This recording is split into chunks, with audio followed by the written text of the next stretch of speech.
నమస్కారం. ఈరోజు మనం ఒక అద్భుతమైన ప్రయాణాన్ని ప్రారంభించబోతున్నాం. ఇది కేవలం ఒక వీడియో కాదు, ఇది మీ జీవితాన్ని సమూలంగా మార్చే ఒక సంకల్పం. 10 రోజులు. అవును, కేవలం 10 రోజుల్లో మీ జీవితం ఊహించని మలుపు తిరుగుతుందని, మీ కష్టాలన్నీ మంచులా కరిగిపోతాయని ఎవరైనా చెబితే మీరు నమ్ముతారా? బహుశా నమ్మకపోవచ్చు. ఎందుకంటే మన జీవితం అంత సులభంగా మారుతుందని మనం అనుకోము. కాని ఇది నేను చెబుతున్న మాట కాదు. సాక్షాత్తు ఆ పరమాత్ముడైన శ్రీకృష్ణుడు కురుక్షేత్ర రణరంగంలో భగవద్గీత రూపంలో అందించిన పరమ రహస్యం. జీవితంలో మనం ఎన్నోసార్లు ఓడిపోతుంటాం. ఎంతో కష్టపడినా ఫలితం దక్కలేదని కుమిలిపోతుంటాం.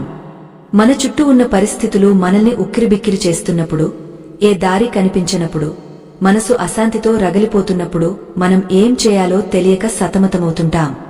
సరిగా ఇలాంటి పరిస్థితుల్లోనే ఆనాడు అర్జునుడు కూడా తన చేతిలోని గాంధీవాన్ని జారవిడిచి కన్నీళ్లతో రథంపై కూలబడిపోయాడు.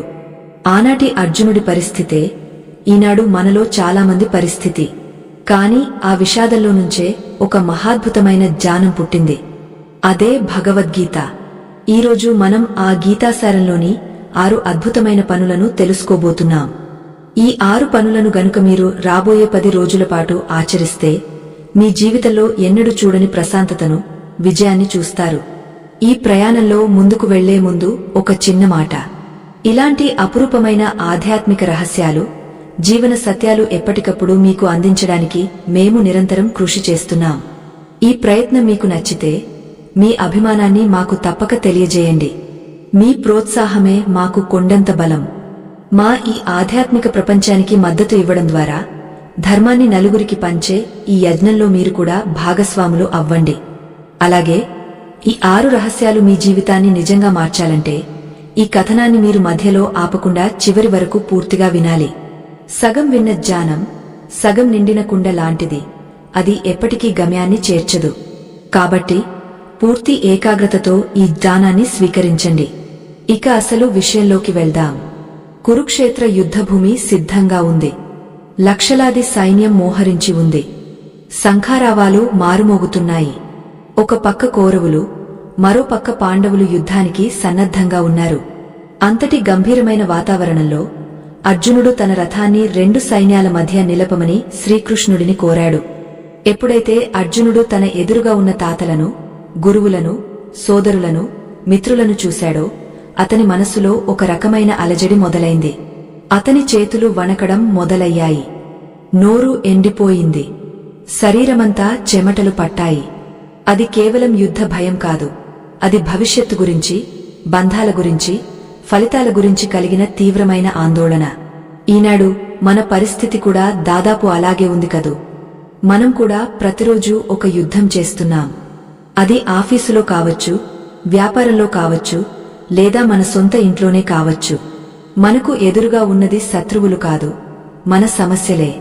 ఆర్థిక ఇబ్బందులు, అనారోగ్యం, సంబంధాల్లో గొడవలు, పిల్లల భవిష్యత్తు గురించిన బెంగ, ఇలా ఎన్నో సమస్యలు మనల్ని చుట్టుముట్టి ఉన్నాయి. అర్జునుడిలాగే మనం కూడా కొన్నిసార్లు చేతులెత్తేస్తాం. ఇక నా వల్ల కాదు, నేను భరించలేను అని ఏడుస్తాం. నిరాశలో కూరుకుపోతాం. కాని గమనించండి, అర్జునుడికి ఆ సమయంలో మార్గనిర్దేశం చేయడానికి పక్కనే సాక్షాత్తు కృష్ణుడు ఉన్నాడు. మరి మనకు ఎవరున్నారు? నిజానికి కృష్ణుడు ఎక్కడో లేడు. ఆయన చెప్పిన ఆ గీతా జ్ఞానం రూపంలో మన వెంటే ఉన్నాడు. అర్జునుడి విషాదాన్ని చూసి కృష్ణుడు నవ్వి ఊరుకోలేదు. అలాగే అర్జునుడి బాధను చూసి కృష్ణుడు కూడా ఏడవలేదు. కృష్ణుడు అక్కడ చేసింది ఒక్కటే, అర్జునుడికి జీవితం పట్ల, బాధ్యత పట్ల, తన కర్తవ్యం పట్ల సరైన దృష్టిని ఇవ్వడం. మనిషి దుఃఖానికి అసలు కారణం పరిస్థితులు కాదు, ఆ పరిస్థితులను మనం చూసే విధానం అని కృష్ణుడు బోధించాడు. మన జీవితం మారాలంటే ముందు మన ఆలోచన మారాలి. ఆ ఆలోచన మారడానికే కృష్ణుడు 6 ముఖ్యమైన సూత్రాలను లేదా 6 పనులను సూచించాడు. మీరు గమనించారా? మనం ఎప్పుడూ బయట ప్రపంచాన్ని మార్చడానికి ప్రయత్నిస్తుంటాం. ఎదుటివారు మారాలి, పరిస్థితులు మారాలి, అదృష్టం మారాలి అని కోరుకుంటాం. కాని గీత ఏం చెబుతుందంటే, బయట జరిగేది ఏదైనా సరే, లోపల మన ప్రవర్తన, మన ఆలోచన మారనంత వరకు ఏదీ మారదు. అందుకే ఈ 6 పనులు చాలా శక్తివంతమైనవి. ఇవి కేవలం పూజలో, వ్రతాలో కాదు. ఇవి మన దినచర్యలో, మన నడవడికలో తీసుకురావలసిన చిన్న చిన్న మార్పులు. ఈ మార్పులు ఎంత సూక్ష్మంగా ఉంటాయంటే 10 రోజుల్లోనే మీరు మీలో ఒక కొత్త శక్తిని గమనిస్తారు. మీలో ఉన్న భయం మాయమవుతుంది. మీలో ఉన్న అయోమయం తొలగిపోతుంది. మొదటగా మనం అర్థం చేసుకోవాల్సింది మన మనసు గురించి. కృష్ణుడు గీతలో మనసును పదే పదే ప్రస్తావించాడు.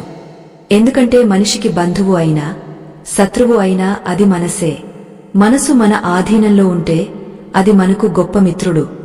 అదే మనసు మన మాట వినకపోతే అది మన పాలిట బద్ధ శత్రువు. ఈరోజు మనందరి సమస్య అదే. మనసు మన మాట వినడం లేదు. అనవసరమైన ఆలోచనలతో, లేనిపోని భయాలతో మనల్ని నిరంతరం వేధిస్తోంది. రాత్రి నిద్రపట్టదు, పగలు పనిలో ఏకాగ్రత ఉండదు.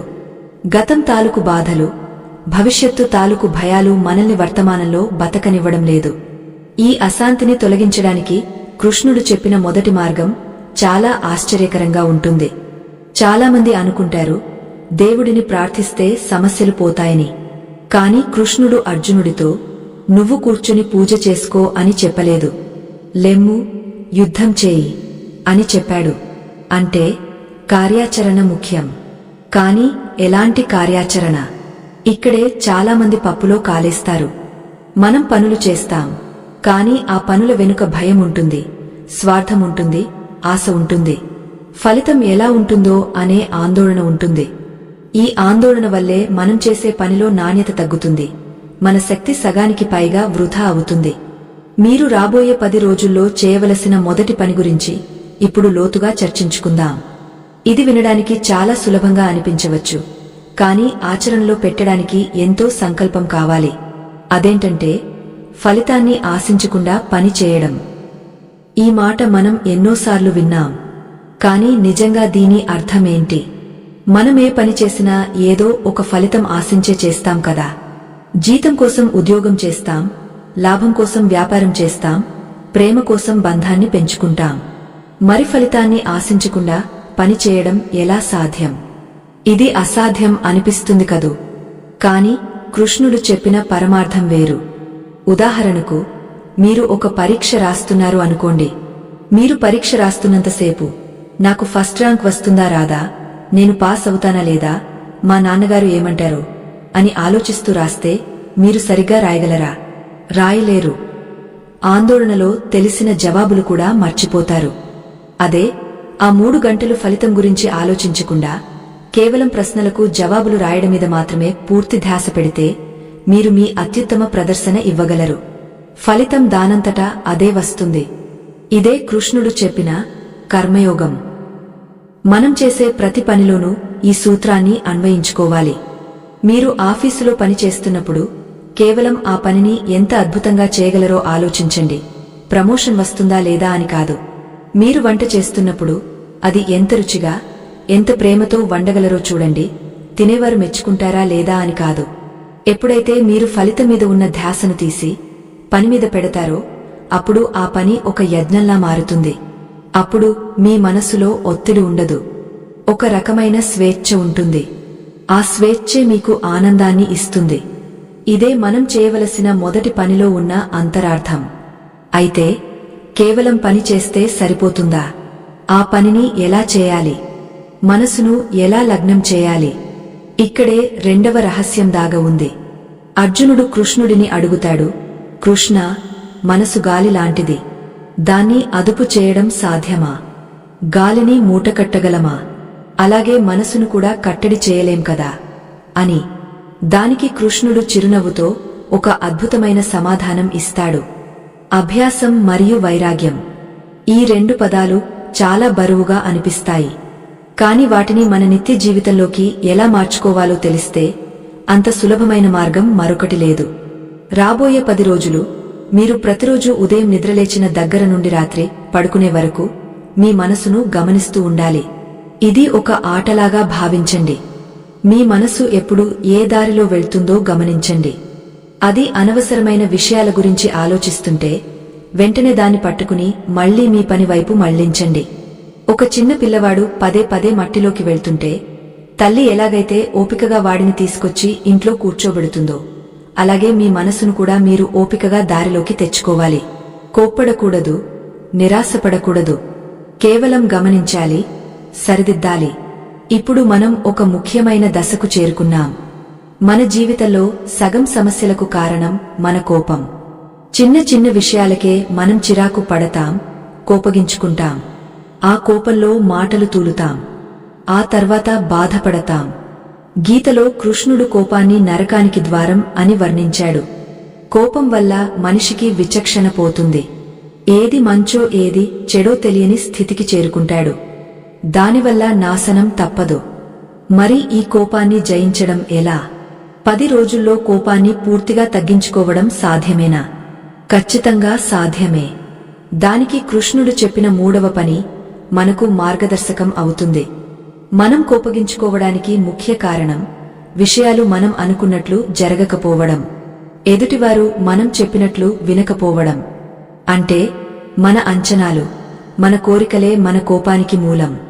నా మాటే నెగ్గాలి, నేను అనుకున్నదే జరగాలి అనే ఈ అహంకారమే మనల్ని ప్రశాంతంగా ఉండనివ్వదు.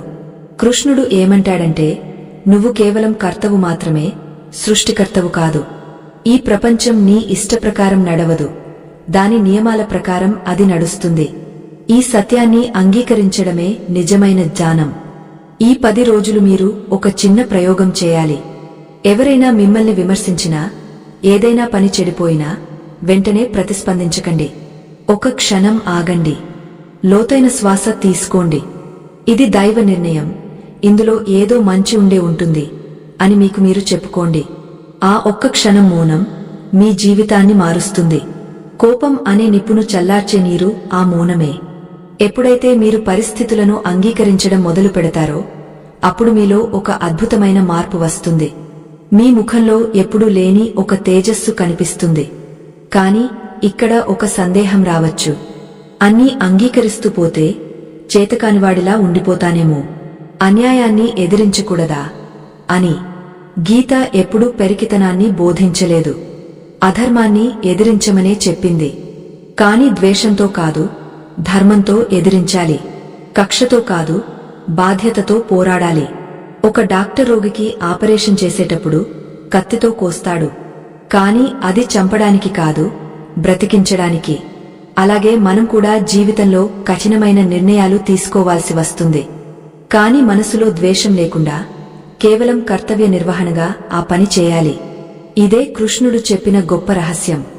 ఇప్పటి వరకు మనం మనసు గురించి, పని గురించి, కోపం గురించి మాట్లాడుకున్నాం. కాని మన శరీరం, మన ఆహారం కూడా మన ఆలోచనల మీద తీవ్రమైన ప్రభావం చూపిస్తాయి తెలుసా? మనం తినే తిండి బట్టే మన బుద్ధి ఉంటుంది అని పెద్దలు చెబుతారు. అది 100కి 100 పాళ్ళు నిజం. కృష్ణుడు గీతలో ఆహారాన్ని 3 రకాలుగా విభజించాడు: సాత్విక, రాజసిక, తామసిక ఆహారాలు. మనం ఈ 10 రోజుల్లో మన జీవితాన్ని మార్చుకోవాలంటే మనం తినే ఆహారంలో కూడా మార్పు చేసుకోవాలి. ఇది 4వ పనికి సంబంధించిన కీలకమైన విషయం. ఎక్కువగా కారం, ఉప్పు, పులుపు తినడం వల్ల మనసులో ఆవేశం పెరుగుతుంది. అలాగే నిల్వ ఉంచిన పదార్థాలు, అతిగా వేయించిన పదార్థాలు తినడం వల్ల బద్ధకం, నిద్రమత్తు పెరుగుతాయి. ఈ 10 రోజులు మీరు సాత్విక ఆహారాన్ని తీసుకోవడానికి ప్రయత్నించాలి. అంటే తాజా కూరగాయలు, పండ్లు, పాలు, మితమైన భోజనం. ఎప్పుడైతే మీ కడుపు తేలికగా ఉంటుందో మీ మనసు కూడా తేలికగా ఉంటుంది. ధ్యానం చేయడానికి, మంచి విషయాలు ఆలోచించడానికి శరీరం సహకరిస్తుంది. శరీరం సహకరించనిదే మనం ఏ సాధన చేయలేం. ఇప్పుడు మీకు ఒక ఆసక్తికరమైన కథ చెబుతాను. మహాభారత యుద్ధం ప్రారంభానికి ముందు అర్జునుడు మాత్రమే కాదు, దుర్యోధనుడు కూడా కృష్ణుడి దగ్గరికి వెళ్లాడు సహాయం కోసం. కృష్ణుడు నిద్రపోతుంటాడు. దుర్యోధనుడు వెళ్లి తల వైపు కూర్చుంటాడు. అర్జునుడు వెళ్లి కాళ్ల వైపు నిలబడతాడు. కృష్ణుడు కళ్ళు తెరిచి ముందు అర్జునుడిని చూస్తాడు. ఇక్కడ ఒక గొప్ప అంతరార్థముంది. మనం దేవుడిని ఎలా ఆశ్రయిస్తున్నాం అనేది ముఖ్యం. అహంకారంతోనా లేక వినయంతోనా? దుర్యోధనుడికి కృష్ణుడి సైన్యం కావాలి, కాని అర్జునుడికి మాత్రం కృష్ణుడు కావాలి. ఈ 10 రోజుల్లో మనం చేయవలసిన 5వ పని ఇదే: భక్తి. కాని గుడికి వెళ్లి కొబ్బరికాయ కొట్టడం మాత్రమే భక్తి కాదు. కృష్ణుడిని మన సారథిగా చేసుకోవడం నిజమైన భక్తి. అంటే మీ జీవిత పగ్గాలను ఆయన చేతికి ఇవ్వడం. కృష్ణ, నాకేమీ తెలియదు, నువ్వే నన్ను నడిపించు. మంచి జరిగినా చెడు జరిగినా అది నీ ప్రసాదమే అని పూర్తిగా శరణాగతి పొందడం. ఎప్పుడైతే మీరు ఆ భారాన్ని ఆయన మీద వేస్తారో అప్పుడు మీరు ఎంత తేలికపడిపోతారో మాటల్లో చెప్పలేం. అప్పుడు మీకు భయం ఉండదు. ఎందుకంటే నడిపించేదివాడు కదా, పడగొట్టడు అనే నమ్మకం మీకు ఉంటుంది. ఇక 6వ పని, ఇది అన్నింటికంటే ముఖ్యమైనది. ఇది మన అంతరాత్మకు సంబంధించినది. ప్రతిరోజు మనం ఎంతో మందితో మాట్లాడతాం, కాని మనతో మనం ఎంతసేపు మాట్లాడుకుంటున్నాం? అసలు మనతో మనం మాట్లాడుకోవడమే మానేశాం. అందుకే మనకు మనమే పరాయివాళ్లమైపోయాం. ఈ 10 రోజులు ప్రతిరోజు కనీసం 10 నిమిషాలు ఏకాంతంగా కూర్చోండి. మొబైల్ పక్కన పెట్టండి, టీవీ ఆపేయండి, కళ్ళు మూసుకుని మీ శ్వాసను గమనించండి, లేదా ఓం కారాన్ని జపించండి. ఈ చిన్న ధ్యానం మీ మెదడుకు అద్భుతమైన విశ్రాంతిని ఇస్తుంది. ఆ నిశ్శబ్దంలోనే మీకు ఎన్నో ప్రశ్నలకు సమాధానాలు దొరుకుతాయి. అయితే ఈ 6 పనులను ఎలా ప్రారంభించాలి? ఉదయం లేచిన దగ్గర నుండి రాత్రి పడుకునే వరకు ఒక క్రమపద్ధతిలో వీటిని ఎలా అమలు చేయాలి అనేది ఇప్పుడు మీకు సందేహం రావచ్చు. కేవలం 10 రోజుల్లో ఇవన్నీ సాధ్యమేనా అని మీరు అనుకోవచ్చు. సాధ్యమే. ఎలాగంటే మనకు తెలియకుండానే మనలో అనంతమైన శక్తి దాగ ఉంది. ఆ శక్తిని మేల్కొల్పడమే మన లక్ష్యం. మీరు మొదటి రోజు ప్రారంభించినప్పుడు కొంచెం కష్టంగా అనిపించవచ్చు. పాత అలవాట్లు మిమ్మల్ని వెనక్కి లాగవచ్చు. కాని అర్జునుడికి కృష్ణుడు చెప్పినట్లు సంశయించకు, ప్రయత్నించు. మనం ఇప్పుడు ఒక కీలకమైన దశలో ఉన్నాం. అసలైన రహస్యం ఇక్కడే ఉంది. ఈ 10 రోజుల ప్రణాళికను మనం ఒక యజ్ఞంలా ఎలా మార్చుకోబోతున్నాం? మొదటి రోజు మీరు నిద్రలేచిన వెంటనే, మంచం దిగకముందే మీ మనసులో అనుకోవలసిన ఆ ఒక్క మాట ఏంటి? ఆ మాట మీ రోజంతటినీ ఎలా ప్రభావితం చేస్తుంది? అలాగే రాత్రి పడుకునే ముందు మీరు చేయవలసిన ఆ చిన్న క్రియ ఏంటి? ఇవన్నీ మనం తదుపరి భాగంలో చాలా వివరంగా అడుగుల వారీగా తెలుసుకోబోతున్నాం. కాని అంతకంటే ముందు ఇప్పుడు నేను చెప్పబోయే విషయం చాలా జాగ్రత్తగా వినండి. కృష్ణుడు గీతలో ఒక మాట అంటాడు, ఎవరైతే నా కోసం ఒక్క అడుగు వేస్తారో వారికోసం నేను 10 అడుగులు వేస్తాను అని. ఇప్పుడు మీరు ఆ ఒక్క అడుగు వేయడానికి సిద్ధంగా ఉన్నారా? మీ జీవితాన్ని మార్చుకోవడానికి మీరు సిద్ధంగా ఉన్నారా? అయితే మీ మనసును దృఢం చేసుకోండి. మీకు తెలుసా, కురుక్షేత్ర యుద్ధంలో అర్జునుడి రథం మీద హనుమంతుడు కూడా ఉన్నాడు, జెండా రూపంలో.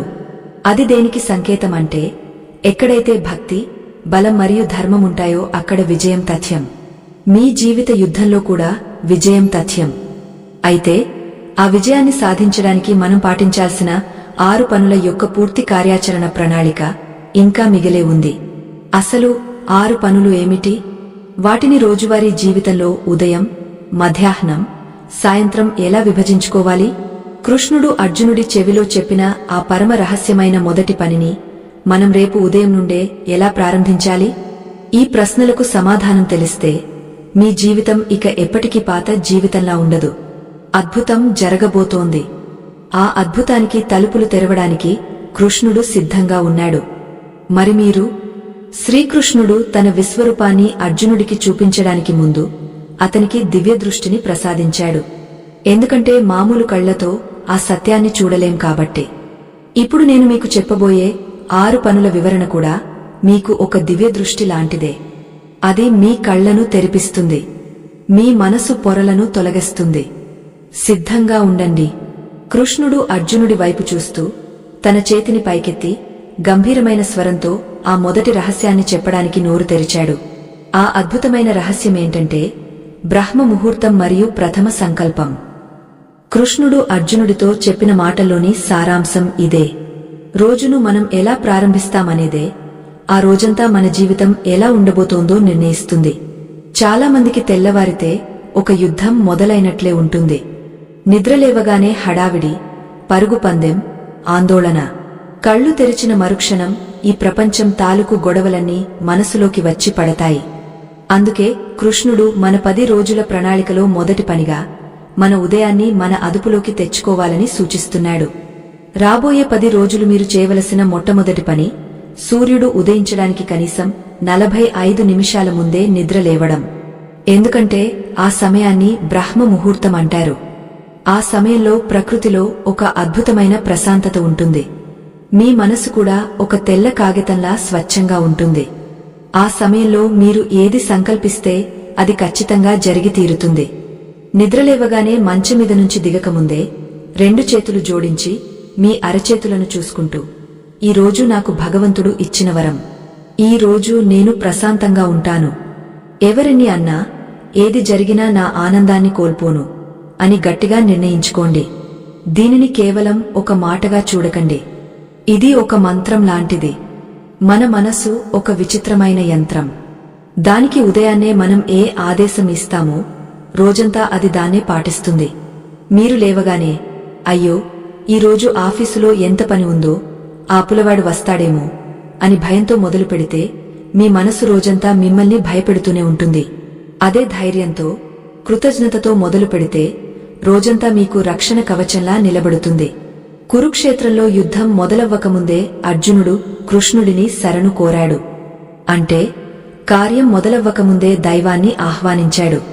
మనం కూడా మన రోజువారీ యుద్ధం మొదలవ్వకముందే ఆ దైవ శక్తిని మనలోకి ఆహ్వానించాలి. నిద్రలేచిన తర్వాత మీ నిత్యకృత్యాలు ముగించుకుని స్నానం చేసిన తర్వాత ఒక 10 నిమిషాలు ఎవరితోనూ మాట్లాడకండి. ఇది చాలా ముఖ్యం. ఈ 10 నిమిషాలు మీ అంతరాత్మ కోసం. ఇంట్లో ఒక నిశ్శబ్ద ప్రదేశంలో కూర్చుని దీపం వెలిగించండి. ఆ దీపం వెలుగును త్రైకాగ్రతతో చూడండి. దీపం వెలుగు పైకి ప్రయాణిస్తుంది. అలాగే మన ఆలోచనలు కూడా ఉన్నత స్థాయికి వెళ్ళాలి అని భావించండి. ఆ 10 నిమిషాలు కేవలం ఆ వెలుగును గమనిస్తూ శ్రీకృష్ణ అనో లేదా మీకు ఇష్టమైన దైవనామానో మనసులో జపించండి. ఇది మీ మెదడును రీఛార్జ్ చేస్తుంది. ఎలాగైతే మనం ఫోన్ ఛార్జింగ్ పెడతామో అలాగే మనసుకు కూడా ఛార్జింగ్ అవసరం. ఆ ఛార్జింగే ఈ ధ్యానం. ఇప్పుడు 2వ పని గురించి మాట్లాడుకుందాం. ఇది మన ప్రవర్తనకు సంబంధించినది. దీని పేరు మితభాషణం మరియు సత్యవాక్కు. మన శక్తిలో సగభాగం అనవసరమైన మాటల వల్లే వృధా అవుతుంది. గమనించండి, మనం రోజులో ఎంతసేపు ఇతరుల గురించి, రాజకీయాల గురించి, సినిమాల గురించి, పనికిరాని విషయాల గురించి మాట్లాడుతాం. దీనివల్ల మనకు మిగిలేది అలసట, అశాంతి మాత్రమే. కృష్ణుడు గీతలో వాక్ తపస్సు గురించి చెప్పాడు. అంటే మాటను కూడా ఒక తపస్సులా వాడాలి. ఈ 10 రోజులు ఒక నియమం పెట్టుకోండి. అవసరమైతే తప్ప నోరు తెరవకూడదు. మాట్లాడితే అది సత్యమై ఉండాలి, ప్రియమై ఉండాలి, హితమై ఉండాలి. అంటే నిజం చెప్పాలి, అది ఎదుటివారికి నచ్చేలా చెప్పాలి, అది వారికి మేలు చేసేలా ఉండాలి. ఎవరైనా మిమ్మల్ని రెచ్చగొట్టేలా మాట్లాడినా లేదా మీ గురించి తప్పుగా మాట్లాడినా వెంటనే సమాధానం ఇవ్వకండి. ఒక చిరునవ్వు నవ్వండి. ఆ నవ్వులో ఉన్న శక్తి 1000 మాటల్లో ఉండదు. మౌనం అనేది పెరికితనం కాదు, అది మునుల ఆభరణం. మీరు మౌనంగా ఉన్నప్పుడు మీ శక్తి మీలోనే నిల్వ ఉంటుంది. ఆ శక్తిని మీరు మీ పనుల కోసం వాడుకోవచ్చు. ఒక చిన్న ఉదాహరణ చెబుతాను. ద్రౌపది ఒక్క మాట తూలడం వల్లే కురుక్షేత్ర యుద్ధానికి బీజం పడింది. గుడ్డివారికి గుడ్డివారే పుడతారు అని ఆమె అన్న ఒక్క మాట దుర్యోధనుడి గుండెలో ముల్లులా గుచ్చుకుంది. మాట జారితే వెనక్కి తీసుకోలేం. అది బాణం లాంటిది.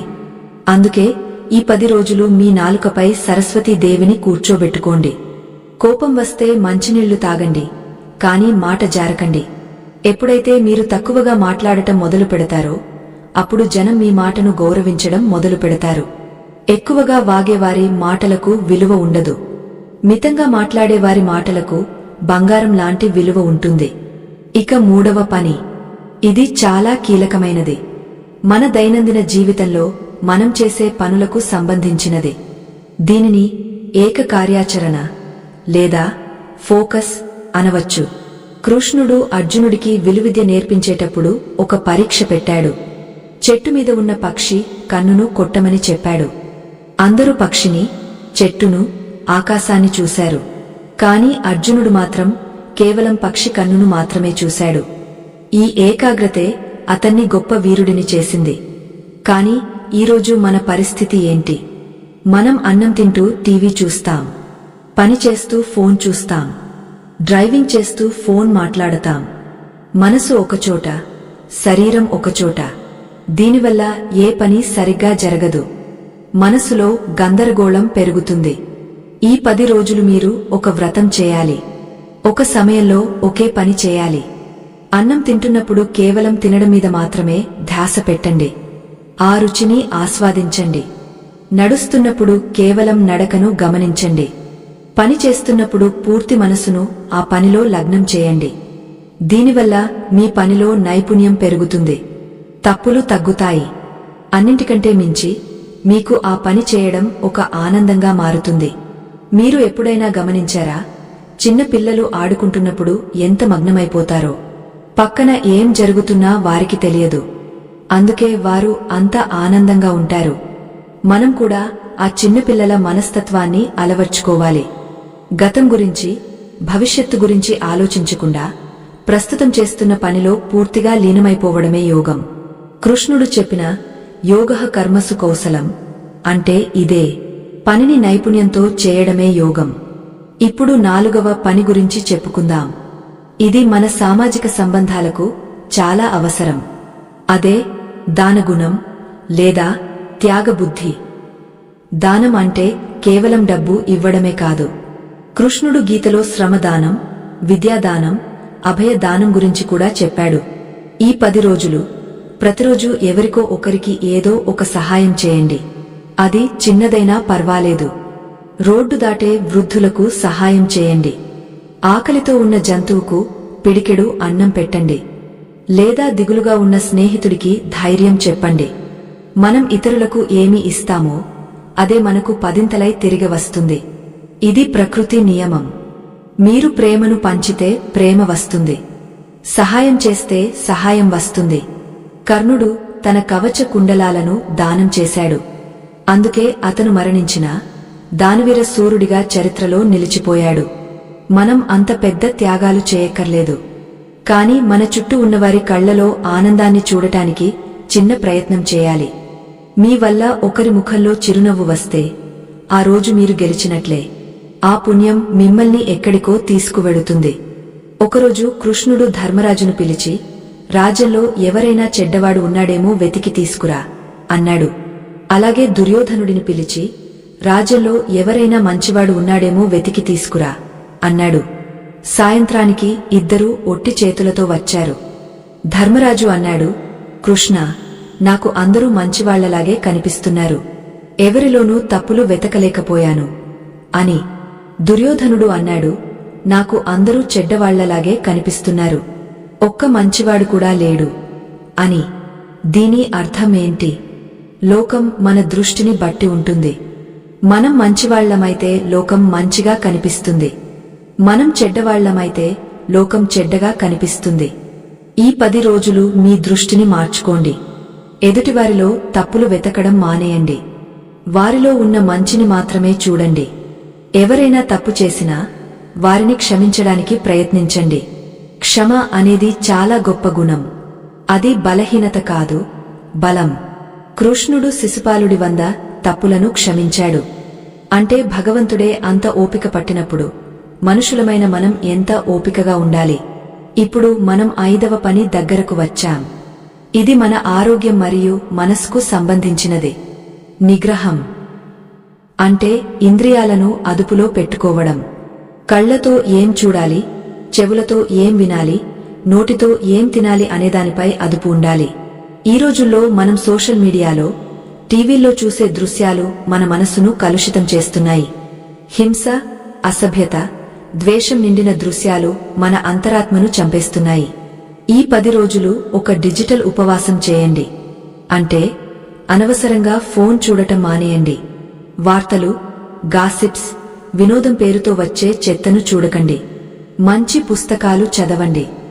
భగవద్గీత, రామాయణం లేదా మహనీయుల జీవిత చరిత్రలు చదవండి. మంచి ప్రవచనాలు వినండి. మంచి సంగీతం వినండి.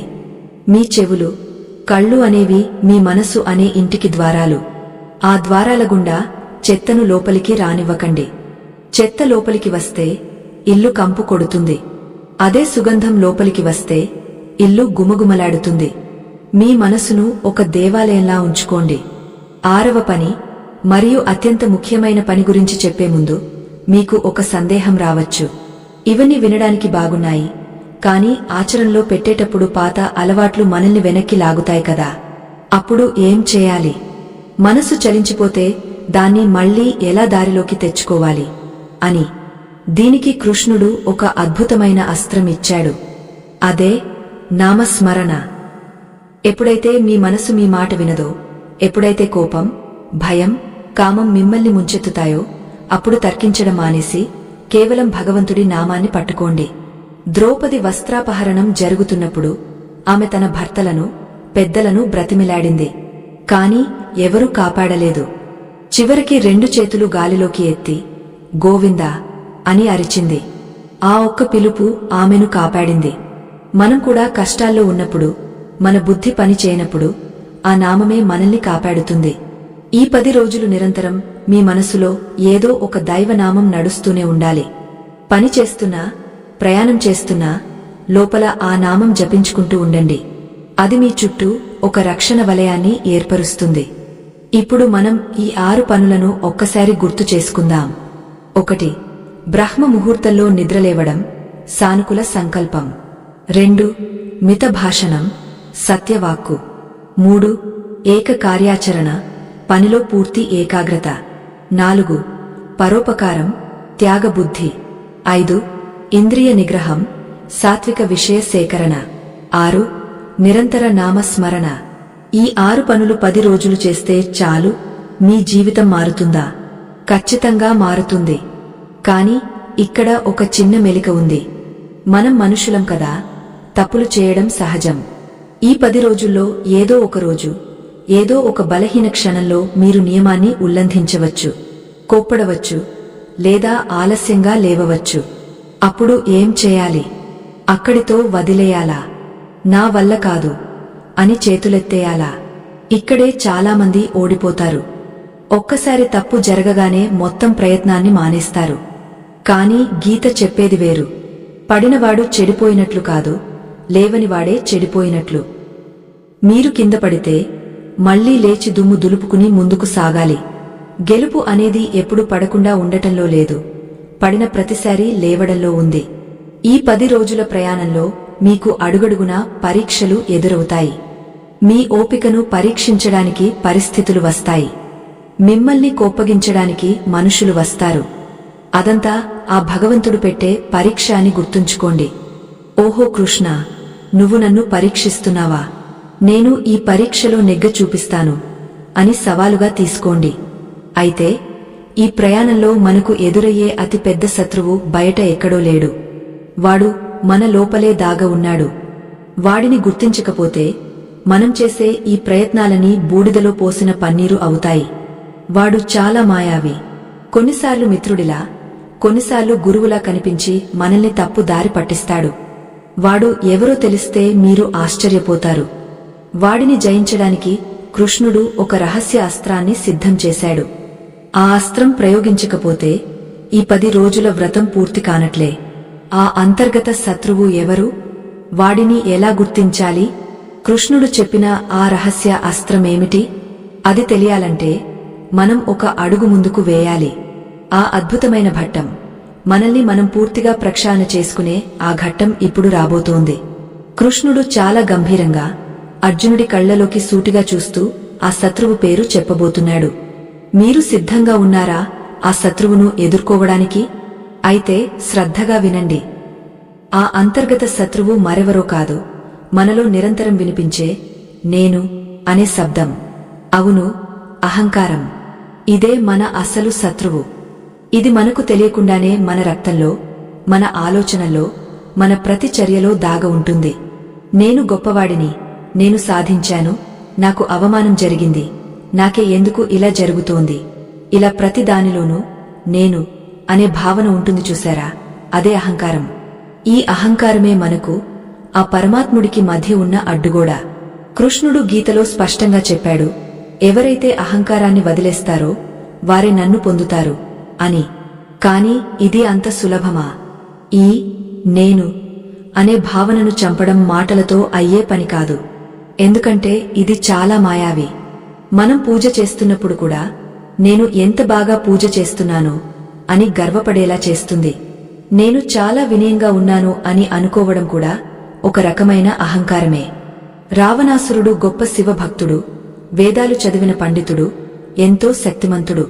కాని అతన్ని నాశనం చేసింది రాముడి బాణం కంటే ముందు అతని అహంకారమే. నా అంతటివాడు లేడు అనే ఆ ఒక్క ఆలోచన అతని లంకను బూడిద చేసింది. అలాగే దుర్యోధనుడికి రాజ్యం పోవడానికి కారణం కూడా ఈ అహంకారమే. పాండవులకు కనీసం 5 ఊళ్ళు ఇవ్వడానికి కూడా అతని అహంకారం ఒప్పుకోలేదు. చివరికి సర్వనాశనం అయ్యాడు. ఈ 10 రోజుల్లో మనం ఈ అహంకారాన్ని ఎలా జయించాలి? దీనికి కృష్ణుడు ఇచ్చిన ఆ రహస్య అస్త్రం ఏమిటి? అదే దాసభావం లేదా సేవాగుణం. మనం చేసే ప్రతి పనిని భగవంతుడి సేవగా భావించాలి. మనం ఆఫీసులో పని చేస్తున్నా, ఇంట్లో వంట చేస్తున్నా అది మన కోసం చేస్తున్నామని కాకుండా ఆ కృష్ణార్పణంగా చేస్తున్నామని అనుకోవాలి. ఎప్పుడైతే నేను చేస్తున్నాను అనే భావన పోతుందో అప్పుడు ఆ పని తాలూకు భారం మనమీద ఉండదు. ఫలితం తాలూకు భయం మనకు ఉండదు. ఒక పనిమనిషి యజమాని ఇంట్లో అన్ని పనులు చేస్తుంది, కాని ఆ ఇల్లు తనది అనుకోదు. సాయంత్రం అవ్వగానే తన ఇంటికి వెళ్లిపోతుంది. అలాగే మనం కూడా ఈ ప్రపంచంలో పని చేయాలి, కాని దేన్ని మనదిగా భావించకూడదు. ఆసక్తి లేకుండా బాధ్యతను నిర్వర్తించాలి. ఈ 10 రోజులు మీరు ఒక చిన్న అభ్యాసం చేయండి. ఇది మీ అహంకారాన్ని పూర్తిగా కరిగించేస్తుంది. మీకు నచ్చని పనిని లేదా మీ స్థాయికి తక్కువ అనిపించే పనిని కావాలని చేయండి.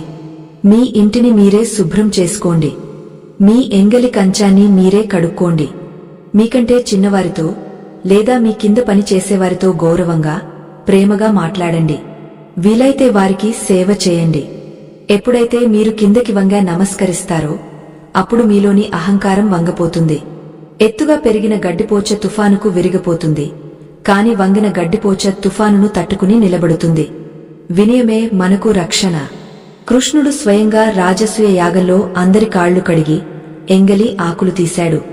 ముల్లోకాలకు అధిపతి అయినవాడు అంతటి చిన్న పనిని చేయడానికి ఏమాత్రం సంకోచించలేదు.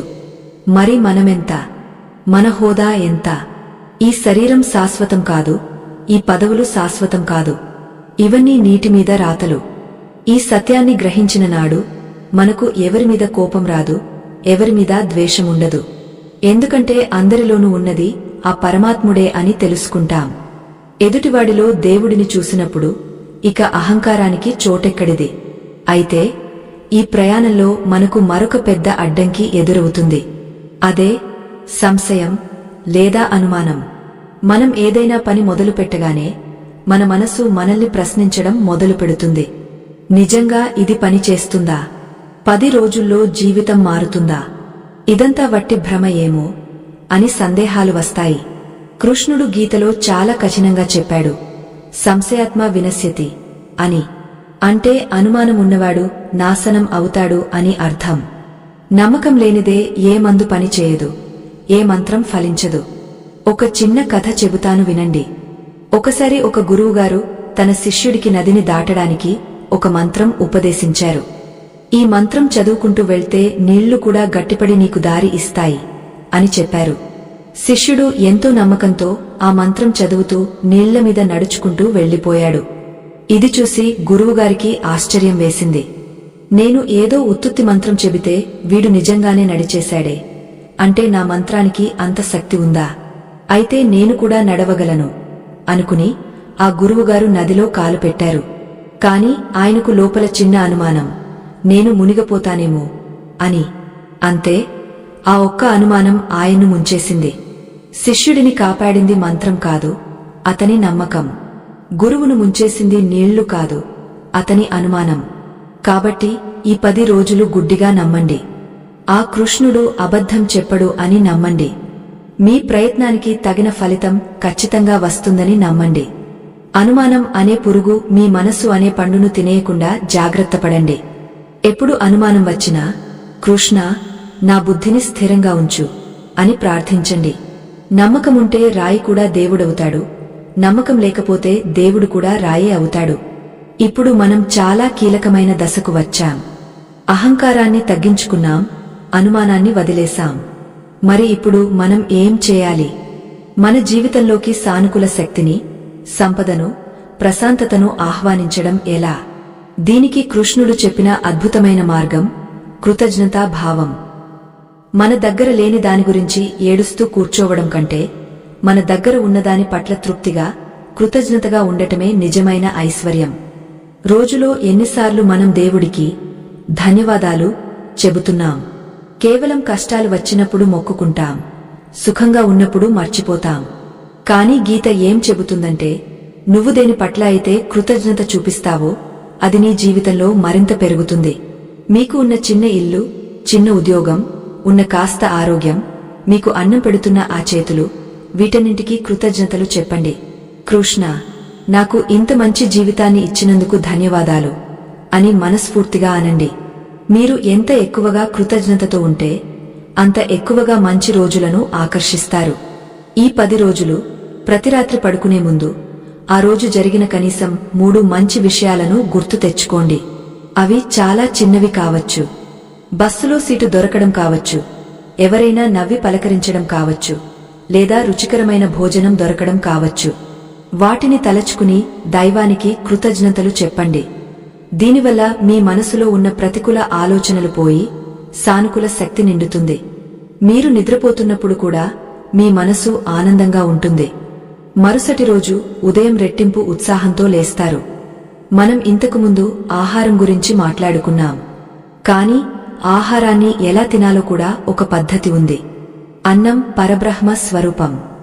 మనం తినే ప్రతి మెతుకులోనూ దైవం ఉంటాడు. అందుకే తినే ముందు ఆహారాన్ని కళ్ళకద్దుకుని దాన్ని పండించిన రైతుకు, వండిన వారికి, ఇచ్చిన దైవానికి నమస్కరించి తినాలి. కోపంతోనూ బాధతోనూ తినకూడదు. అలా తింటే ఆ అన్నం విషంతో సమానం అవుతుంది. ప్రశాంతంగా, దైవ ప్రసాదంగా భావించి తింటే అది అమృతమై మన శరీరానికి ఆరోగ్యాన్ని, మనసుకు బలాన్ని ఇస్తుంది. ఇక్కడ మరొక ముఖ్య విషయముంది. చాలామందికి ఒక చెడ్డ అలవాటు ఉంటుంది. తమ కష్టాలను పదే పదే అందరికీ చెప్పుకోవడం. నాకు అంత కష్టం వచ్చింది, నాకు ఇంత అప్పు ఉంది, నాకు ఆరోగ్యం బాగోలేదు అని సానుభూతి కోసం అందరి దగ్గర ఏడుస్తుంటారు. కృష్ణుడు దీన్ని తీవ్రంగా వ్యతిరేకించాడు. నీ కష్టాన్ని పదే పదే తలుచుకుంటే దానికి నువ్వే బలాన్ని ఇస్తున్నట్లు లెక్క. నువ్వు దేని గురించి ఎక్కువగా మాట్లాడితే అది నీ జీవితంలోకి ఎక్కువగా వస్తుంది. కాబట్టి కష్టాల గురించి మాట్లాడటం ఆపేయండి. పరిష్కారాల గురించి మాట్లాడండి. దేవుడి బలం గురించి మాట్లాడండి. నా సమస్య కొండంత ఉండొచ్చు, కాని నా దేవుడు ఆ కొండను ఎత్తిన గోవర్ధన గిరిధారి. ఆయన ముందు ఈ సమస్య ఎంత అనే ధైర్యం తెచ్చుకోండి. ఎప్పుడైతే మీరు సమస్యను చిన్నదిగా, దేవుడిని పెద్దదిగా చూస్తారో అప్పుడు సగం సమస్య తీరిపోయినట్లే. ద్రౌపది సభలో అందరినీ అడిగింది, ఎవరూ సహాయం చేయలేదు. కాని ఎప్పుడైతే అందరినీ వదిలేసి చేతులెత్తి కృష్ణుడిని పిలిచిందో అప్పుడు అక్షయంగా వస్త్రాలు వచ్చాయి. మనం కూడా మనుషుల మీద ఆధారపడటం మానేసి ఆ దైవ శక్తి మీద ఆధారపడాలి. అయితే ఇక్కడ ఒక విచిత్రమైన ప్రశ్న వస్తుంది. మనం ఇవన్నీ చేస్తున్నాం, మంచిగా ఉంటున్నాం, పూజలు చేస్తున్నాం, ఎవరికీ అన్యాయం చేయడం లేదు. అయినా మనకే ఎందుకు కష్టాలు వస్తున్నాయి? పక్కవాడు మోసాలు చేస్తున్నాడు, అబద్ధాలు చెబుతున్నాడు, కాని వాడు దర్జాగా కార్లలో తిరుగుతున్నాడు. మరి ధర్మం ఎక్కడుంది? న్యాయం ఎక్కడుంది? కృష్ణుడు దీనికి సమాధానం చెప్పలేదా? మంచివాళ్లకు కష్టాలు ఎందుకు వస్తాయి అనే ఈ ప్రశ్నకు సమాధానం తెలియకపోతే మన నమ్మకం సడలిపోయే ప్రమాదముంది. నిజానికి దీని వెనుక ఒక లోతైన కర్మరహస్యం ఉంది. మనం ఇప్పుడు అనుభవిస్తున్నది కేవలం ఈ జన్మ ఫలితం మాత్రమే కాదు. ఇది ఒక పెద్ద చక్రం. కృష్ణుడు అర్జునుడికి కర్ణుడి మరణం సమయంలో ఈ రహస్యాన్ని చాలా వివరంగా చెప్పాడు. ఆ రహస్యం తెలిస్తే మీరు మీ కష్టాలను చూసి భయపడరు, సరికదా వాటిని చూసి నవ్వుతారు. ఓహో, ఇదా అసలు సంగతి అని మీకు అర్థమవుతుంది. ఆ కర్మ సిద్ధాంతం ఏమిటి? మనకు వచ్చే కష్టాలు శిక్షలా లేక పరీక్షలా? వీటిని మనం తప్పించుకోగలమా లేదా అనుభవించాల్సిందేనా? కృష్ణుడు చెప్పిన ఆ అద్భుతమైన లెక్క ఏమిటి? ఇది తెలుసుకోవడం చాలా ముఖ్యం. ఎందుకంటే ఇది తెలిస్తేనే మీకు పూర్తి ప్రశాంతత దొరుకుతుంది. లేకపోతే నేను ఇంత మంచిగా ఉన్నా నాకెందుకు ఈ కష్టం అనే ప్రశ్న మిమ్మల్ని తొలుస్తూనే ఉంటుంది. ఆ రహస్యాన్ని ఛేదించడానికి, కాలం అనే ముసుగును తొలగించి సత్యాన్ని చూడటానికి మనం సిద్ధం కావాలి. భగవద్గీతలోని అత్యంత క్లిష్టమైన కానీ అత్యంత ఉపశమనాన్ని ఇచ్చే ఆ ఘట్టాన్ని ఇప్పుడు మనం చూడబోతున్నాం. సిద్ధంగా ఉండండి. ఇప్పుడు కృష్ణుడు కాలచక్రాన్ని తిప్పి కర్మల ఖాతాను ఎలా సరిచేస్తాడో వివరించబోతున్నాడు. కర్మ సిద్ధాంతం అనేది చాలా లోతైన సముద్రం లాంటిది. దాని లోతును అర్థం చేసుకోవడం సామాన్యులకు కష్టం. కాని కృష్ణుడు దాన్ని చాలా సులభంగా వివరించాడు. మనం ఈ జన్మలో అనుభవిస్తున్న సుఖదునఖాలు కేవలం ఈ జన్మ తాలూకు ఫలితాలు మాత్రమే కాదు. అవి గత జన్మల నుండి మనం మోసుకొస్తున్న మూటలు. దీన్ని సులభంగా అర్థం చేసుకోవడానికి ఒక చిన్న ఉదాహరణ చూద్దాం. ఒక ధనవంతుడు ఉన్నాడు. వాడు ఏ పని చేయకుండా జల్సాగా డబ్బు ఖర్చు చేస్తున్నాడు. మరోపక్క ఒక పేదవాడు రాత్రి పగలు కష్టపడుతున్నా అప్పులు తీరడం లేదు. ఇది చూసి మనం ఏమనుకుంటాం? దేవుడికి కళ్ళు లేవు, కష్టపడేవాడికి కష్టాలు, జల్సా చేసేవాడికి సుఖాలు అనుకుంటాం. కాని అసలు విషయం వేరు. ఆ ధనవంతుడు ఇప్పుడు అనుభవిస్తున్న సుఖం వాడు గతంలో ఎప్పుడో దాచుకున్న పుణ్యం అనే సంపద. వాడు ఇప్పుడు కొత్తగా సంపాదన చేయడం లేదు, పాతది ఖర్చు చేస్తున్నాడు. అది అయిపోగానే వాడు మళ్లీ పేదవాడు అయిపోతాడు. కాని ఆ పేదవాడు ఇప్పుడు పడుతున్న కష్టం వాడు గతంలో చేసిన అప్పులను తీర్చడం లాంటిది. వాడు కష్టపడే కొద్దీ అప్పు తీరుతోంది. భవిష్యత్తులో వాడు గొప్ప స్థితికి వెళ్తాడు. మంచివాళ్లకు కష్టాలు రావడం వెనుక ఉన్న అసలు రహస్యం ఇదే. దేవుడు మంచివాళ్లకు కష్టాలు ఇవ్వడం ద్వారా వారి గత పాపాలను, కర్మలను చాలా వేగంగా కడిగేస్తుంటాడు. ఒక మురికి బట్టను శుభ్రం చేయాలంటే దాన్ని ఉతకాలి, పిండాలి, ఆరబెట్టాలి. ఆ దెబ్బలు బట్టకు తగులుతాయి, కాని దానివల్ల బట్ట శుభ్రపడుతుంది. అలాగే కష్టాలు మనల్ని శుభ్రం చేస్తాయి. బంగారం మెరవాలంటే నిప్పులో కాలాల్సిందే. వజ్రం మెరవాలంటే సాన పెట్టాల్సిందే. కష్టాలు లేకుండా ఎవరూ గొప్పవారు కాలేరు. పాండవులు అంతటి కష్టాలు పడ్డారు కాబట్టే ధర్మానికి ప్రతీకలుగా నిలిచారు. దీనికి సంబంధించి ఒక ప్రసిద్ధమైన కథ ఉంది. ఒక ఊర్లో ఇద్దరు వ్యక్తులు ఉండేవారు. ఒకడు పరమ దుర్మార్గుడు, దొంగతనాలు చేసేవాడు, దేవుడిని తిట్టేవాడు. మరొకడు గొప్ప భక్తుడు, నిత్యం పూజలు చేసేవాడు. ఒకరోజు ఆ దుర్మార్గుడికి దారిలో ఒక బంగారు నాణేల సంచి దొరికింది. అదే సమయంలో ఆ భక్తుడి కాలికి పెద్ద ముల్లు గుచ్చుకుని రక్తం కారింది. ఆ భక్తుడు ఏడుస్తూ దేవుడిని అడిగాడు, ప్రభూ, నేను నిత్యం నిన్ను పూజిస్తున్నాను, నాకేమో ముల్లు గుచ్చుకుంది. వాడు నిన్ను తిడతాడు, వాడికేమో బంగారం దొరికింది. ఇదేం న్యాయం అని. అప్పుడు ఆకాశవాణి ఇలా పలికింది, ఓరి పిచ్చివాడా, ఆ దుర్మార్గుడు గత జన్మలో చేసిన కొన్ని మంచి పనుల వల్ల ఈరోజు వాడికి ఒక రాజ్యమే దక్కాల్సి ఉంది. కాని ఈ జన్మలో వాడు చేస్తున్న పాపాల వల్ల ఆ రాజ్యం కాస్త ఒక చిన్న బంగారు సంచిగా మారిపోయింది. వాడు పోగొట్టుకున్నది ఒక రాజ్యం. కాని నువ్వు గత జన్మలో చేసిన ఒక ఘోరమైన పాపం వల్ల ఈరోజు నీకు మరణ శిక్ష పడాల్సి ఉంది. అంటే నువ్వు చనిపోవాలి. కాని ఈ జన్మలో నువ్వు చేస్తున్న పూజల వల్ల ఆ మరణగండం ఒక చిన్న ముల్లు గాయంతో పోయింది. అంటే నీ భక్తి నిన్ను చావు నుండి కాపాడింది అని. చూశారా, మన కంటికి కనిపించేది సత్యం కాదు. మనం పడుతున్న చిన్న చిన్న కష్టాలు మనకు రాబోయే పెద్ద గండాలను తప్పిస్తున్నాయని గ్రహించాలి. ఈ సత్యాన్ని నమ్మితే కష్టం వచ్చినప్పుడు ఏడుపు రాదు, ధైర్యం వస్తుంది. ఓహో, దేవుడు నా కర్మను కడిగేస్తున్నాడు, నన్ను తేలిక చేస్తున్నాడు అనే భావన వస్తుంది. ఈ 10 రోజుల్లో మీకు ఏవైనా చిన్న చిన్న ఇబ్బందులు ఎదురైతే వాటిని చూసి నిరాశపడకండి. అవి మీ ప్రయాణంలో వేగ నిరోధకాలు మాత్రమే, అంతం కాదు. ఇప్పుడు మన 10 రోజుల ప్రణాళికలో భాగంగా మనం అలవర్చుకోవాల్సిన మరో ముఖ్యమైన గుణం గురించి చెబుతాను. అదే ఓర్పు లేదా సహనం. సంస్కృతంలో దీన్ని తితిక్ష అంటారు. అంటే కష్టసుఖాలను, చలివేడిని, లాభనష్టాలను సమానంగా స్వీకరించడం. మనం ఎప్పుడూ పరిస్థితులు మనకు అనుకూలంగా ఉండాలని కోరుకుంటాం. కాని ప్రకృతి ఎప్పుడూ మారుతూనే ఉంటుంది. ఎండాకాలం తర్వాత వానాకాలం వస్తుంది, పగలు తర్వాత రాత్రి వస్తుంది. అలాగే జీవితంలో సుఖం తర్వాత దుఃఖం వస్తుంది. దీన్ని ఆపడం ఎవరి వల్ల కాదు. కాని మనం ఏం చేయగలం? గొడుగు పట్టుకోవచ్చు. వర్షాన్ని ఆపలేం కాని తడవకుండా గొడుగు అడ్డుపెట్టుకోవచ్చు. ఆ గొడుగే ఈ ఓర్పు. ఎవరైనా మిమ్మల్ని అనవసరంగా నిందించారు అనుకోండి. వెంటనే కోపంతో ఊగపోకుండా పోనీలే, వాడి అజ్ఞానం వాడిది అని వదిలేయండి. ఆ క్షణం మీరు చూపించే ఓర్పు మీకు ఎంతో మానసిక శక్తిని ఇస్తుంది. ప్రతీకారం తీర్చుకోవడంలో ఆనందం క్షణికం, కాని క్షమించడంలో ఉండే ఆనందం శాశ్వతం. ఈ 10 రోజులు మీరు ఒక చిన్న వ్రతం చేయండి. మీ ఇంట్లో వాళ్ళు లేదా ఆఫీసులో వాళ్ళు మిమ్మల్ని విసిగించినా, చిరాకు పెట్టినా 10 రోజుల పాటు ఒక్క మాట కూడా ఎదురు చెప్పకండి. మౌనంగా భరించండి. లోపల కృష్ణుడి నామాన్ని స్మరించుకోండి. ఇది నా పరీక్ష అనుకోండి. ఎప్పుడైతే మీరు ఎదురు చెప్పరో అప్పుడు ఆ గొడవ అక్కడితో ఆగపోతుంది. అవతలి వారికి కూడా పశ్చాత్తాపం కలుగుతుంది. సహనం అనేది బలహీనుల లక్షణం కాదు, అది అత్యంత బలవంతుల ఆయుధం. మనం ఇప్పటివరకు వ్యక్తిగత మార్పుల గురించి మాట్లాడుకున్నాం.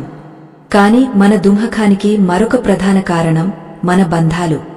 నా కొడుకు నా మాట వినడం లేదు, నా భార్య నన్ను అర్థం చేసుకోవడం లేదు, నా మిత్రుడు నన్ను మోసం చేశాడు. ఇలాంటి బాధలే మనల్ని ఎక్కువగా కృంగదీస్తాయి. దీనికి కృష్ణుడు గీతలో అద్భుతమైన పరిష్కారం చూపించాడు. అదే అనాసక్తి ప్రేమ. అంటే ప్రేమించు, కాని ఆశించకు. బంధాన్ని గౌరవించు, కాని బంధించకు. మనం మన వాళ్లను ప్రేమిస్తాం, కాని ఆ ప్రేమ వెనుక ఒక స్వార్థం ఉంటుంది. వాళ్లు నా కోసమే బ్రతకాలి, నేను చెప్పినట్లే నడుచుకోవాలి అనే పట్టుదల ఉంటుంది. ఇదే దుఃఖానికి మూలం. కృష్ణుడు ఏమంటాడంటే, జీవాత్మలు అన్నీ నా అంశలే. వాళ్లు నీ ద్వారా ఈ లోకంలోకి వచ్చారు కాని వాళ్లు నీ సొత్తు కాదు. రైలు ప్రయాణంలో కొందరు మన పక్క సీట్లో కూర్చుంటారు. కొంతసేపు ముచ్చట్లు చెబుతారు. వారి స్టేషన్ రాగానే దిగపోతారు. వారిని మనం ఆపలేం కదా. జీవితం కూడా అంతే. తల్లిదండ్రులు, భార్యాపిల్లలు, మిత్రులు అందరూ తోటి ప్రయాణికులే. ఎవరి కర్మ వారిది, ఎవరి గమ్యం వారిది. మనం చేయగలిగింది ఒక్కటే, మన బాధ్యతను ప్రేమతో నిర్వర్తించడం. అంతేకాని వారి జీవితాన్ని మనం శాసించాలనుకోకూడదు. ఈ 10 రోజులు మీ కుటుంబ సభ్యులతో ప్రేమగా ఉండండి, వారికి సేవ చేయండి. కాని వారి నుండి తిరిగి ప్రేమను, గౌరవాన్ని ఆశించకండి. వాళ్లు విసుక్కున్నా నవ్వండి. నేను కేవలం నా ధర్మాన్ని పాటిస్తున్నాను అని గుర్తుంచుకోండి. ఎప్పుడైతే మీరు ఈ నాది అనే మమకారాన్ని తగ్గస్తారో అప్పుడు బంధాలు బరువుగా అనిపించవు, చాలా తేలికగా, అందంగా మారుతాయి. కురుక్షేత్రంలో అర్జునుడు యుద్ధం చేయనని చెప్పింది కూడా ఈ మమకారం వల్లే. నా తాతను ఎలా చంపను, నా గురువును ఎలా చంపను అని ఏడ్చాడు. అప్పుడు కృష్ణుడు, వాళ్లు శరీరాలు మాత్రమే, ఆత్మలు శాశ్వతం. నీ ధర్మం యుద్ధం చేయడం, ఫలితం గురించి ఆలోచించకు అని గీతను బోధించాడు. అంటే బంధాల కంటే ధర్మం గొప్పది. ఈ 10 రోజులు మీరు ధర్మానికి కట్టుబడి ఉండండి. ఎవరికోసమో అబద్ధం చెప్పకండి, ఎవరికోసమో తప్పు చేయకండి. ధర్మం మిమ్మల్ని కాపాడుతుంది. ఇప్పుడు ఒక ఆసక్తికరమైన విషయం. మనం ఈ 10 రోజుల సాధనలో మన మనసును ఎలా కేంద్రీకరించాలి? మన ఆలోచనలు కోతుల లాంటివి. ఒక కొమ్మ మీద నుండి మరో కొమ్మ మీదకు దూకుతూనే ఉంటాయి. వాటిని కట్టడి చేయడానికి ఒకే ఒక మార్గం, ప్రాణాయామం మరియు ధ్యానం. ఉదయం మనం లేవగానే చేసే ధ్యానం గురించి చెప్పుకున్నాం. కాని రోజులో ఎప్పుడు ఒత్తిడి అనిపించినా, ఎప్పుడు మనసు కకావికలమైనా వెంటనే ఒక 2 నిమిషాలు కళ్ళు మూసుకుని మీ శ్వాసను గమనించండి. దీర్ఘంగా గాలి పీల్చండి, నెమ్మదిగా వదలండి. గాలి పీల్చేటప్పుడు నేను శాంతిని స్వీకరిస్తున్నాను అనుకోండి. గాలి వదిలేటప్పుడు నేను నాలోని ఆందోళనను వదిలేస్తున్నాను అనుకోండి. కేవలం 10 సార్లు ఇలా చేస్తే చాలు, మీ మనసు మళ్లీ గాడిలో పడుతుంది. ఇది చాలా చిన్న చిట్కా కాని దీని ప్రభావం అద్భుతంగా ఉంటుంది. శ్రీకృష్ణుడు యోగేశ్వరుడు. ఆయన యుద్ధభూమిలో అంత గందరగోళం మధ్యలో కూడా ప్రశాంతంగా, చిరునవ్వుతో ఉన్నాడు. దానికి కారణం ఆయన స్థితప్రజ్ఞత. మనం కూడా ఆ స్థితప్రజ్ఞతను సాధన చేయాలి. అయితే ఇవన్నీ చెప్పడం సులభం, చేయడం కష్టమని మీకు అనిపించవచ్చు. నిజమే, సాధన లేకుండా ఏదీ రాదు. సైకిల్ తొక్కడం నేర్చుకునేటప్పుడు కింద పడతాం, మోకాళ్ళు గీసుకుపోతాయి. కాని భయపడి మానేస్తే ఎప్పటికీ నేర్చుకోలేం. అలాగే ఆధ్యాత్మిక ప్రయాణంలో కూడా అడ్డంకులు వస్తాయి. కాని మనం ఆగకూడదు. ఈ 10 రోజులు మీ జీవితాన్ని మలుపు తిప్పే రోజులు. మీరు ఒక వజ్రాన్ని సానపడుతున్నారు. దానికి కొంత ఓర్పు కావాలి. ఇప్పుడు మనం ఈ కథనంలో అత్యంత కీలకమైన చివరి ఘట్టానికి చేరుకుంటున్నాం. గీతలో కృష్ణుడు 700 శ్లోకాలు చెప్పాడు. కర్మయోగం, జ్ఞానయోగం, భక్తియోగం, ధ్యానయోగం ఇలా ఎన్నో చెప్పాడు. కాని ఇవన్నీ విన్నాక కూడా అర్జునుడికి ఏదో వెలితిగా అనిపించింది. కృష్ణ, ఇవన్నీ చాలా కష్టంగా ఉన్నాయి. సామాన్యుడైన నాకు ఇంత కఠినమైన నియమాలు పాటించడం సాధ్యమా? సులభమైన మార్గం లేదా? ఒక్క దెబ్బతో నా పాపాలన్నీ పోయే మార్గం లేదా అని అర్జునుడి అంతరంగం ఘోషించింది. మనకు కూడా ఇదే సందేహముంది కదా. నేను యోగిని కాదు, ఋషిని కాదు. సంసారంలో ఉన్నాను, ఉద్యోగంలో ఉన్నాను. నా వల్ల ఇన్ని కఠిన నియమాలు పాటించడం కాదు. నాలాంటి వాడికి మోక్షం లేదా? నాలాంటి వాడికి శాంతి లేదా అని మనం అడుగుతాం. దీనికి సమాధానంగా కృష్ణుడు చిట్టచివరన ఒక బ్రహ్మాస్త్రాన్ని వదిలాడు. అది గీతలో అత్యంత రహస్యమైన, అత్యంత శక్తివంతమైన శ్లోకం. ఆ ఒక్క శ్లోకంలోనే మొత్తం సారం దాగ ఉంది. ఆ రహస్యం తెలిస్తే మీరు ఇక వేరే ఏ పూజలు, వ్రతలు చేయనవసరం లేదు. ఆ ఒక్కటి చాలు మిమ్మల్ని తరింపజేయడానికి.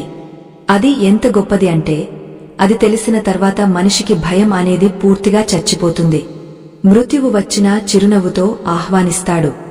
ఆ చివరి రహస్యం, ఆ పరమ రహస్యం ఏమిటి? కృష్ణుడు ఆఖరిగా అర్జునుడికి ఇచ్చిన ఆ హామీ ఏమిటి? ఆ అద్భుతాన్ని, ఆ దివ్య ఔషధాన్ని ఇప్పుడు మనం ఆఖరి భాగంలో తెలుసుకోబోతున్నాం. అది వింటే మీ రోమాలు నిక్కబొడుచుకుంటాయి. మీ కళ్లలో ఆనందభాష్పాలు రాలుతాయి. ఎందుకంటే అది భగవంతుడు భక్తుడికి ఇచ్చిన ప్రేమలేఖ. మీ హృదయాలను తెరిచి ఉంచండి. ఆ బ్రహ్మాస్త్రాన్ని స్వీకరించడానికి సిద్ధం కండి. ఆ అద్భుతమైన రహస్యం, గీతా సారాంశం మొత్తం ఒకే ఒక్క ముక్కలో చెప్పాలంటే అదే శరణాగతి. అవును, సంపూర్ణ శరణాగతి. ఇప్పటివరకు మనం చెప్పుకున్న నియమాలు, పద్ధతులు, 6 పనులు ఇవన్నీ మెట్లు మాత్రమే. కాని ఈ శరణాగతి అనేది లిఫ్ట్ లాంటిది. మెట్లు ఎక్కే ఓపిక లేనివాడు, కాళ్ల నొప్పులు ఉన్నవాడు కూడా లిఫ్ట్ ఎక్కితే క్షణాల్లో పైకి చేరుకుంటాడు. అలాగే ఎన్ని యోగాలు చేసినా, ఎన్ని పూజలు చేసినా లభించని ప్రశాంతత కేవలం కృష్ణ, నేను నీ వాడిని అని శరణు కోరితే లభిస్తుంది. భగవద్గీత చివరి అధ్యాయంలో కృష్ణుడు అర్జునుడితో ఒక మాట అంటాడు. సర్వధర్మాన్ పరిత్యజ్య మామేకం శరణం వ్రజ. దీని అర్థం చాలా లోతైనది. అర్జున, నువ్వు ధర్మం గురించి, అధర్మం గురించి, పాపం గురించి, పుణ్యం గురించి ఈ లెక్కలన్నీ వదిలేయ్. నువ్వు ఏమీ ఆలోచించకు. కేవలం నన్ను మాత్రమే శరణు కోరు. నా పాదాలను గట్టిగా పట్టుకో. అప్పుడు నేను నిన్ను సకల పాపాల నుండి విముక్తిని చేస్తాను. నువ్వు ఏమాత్రం దుంహకించకు అని కృష్ణుడు భరోసా ఇచ్చాడు. ఇది సామాన్యమైన భరోసా కాదు. సృష్టికర్త స్వయంగా ఇచ్చిన హామీ పత్రం.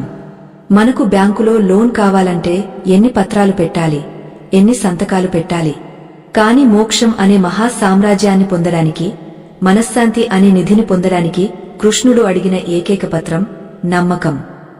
నువ్వు నా భారాన్ని మోయలేవు, ఆ బరువును కింద పెట్టి నన్ను మోయనివ్వు అని కృష్ణుడు అడుగుతున్నాడు.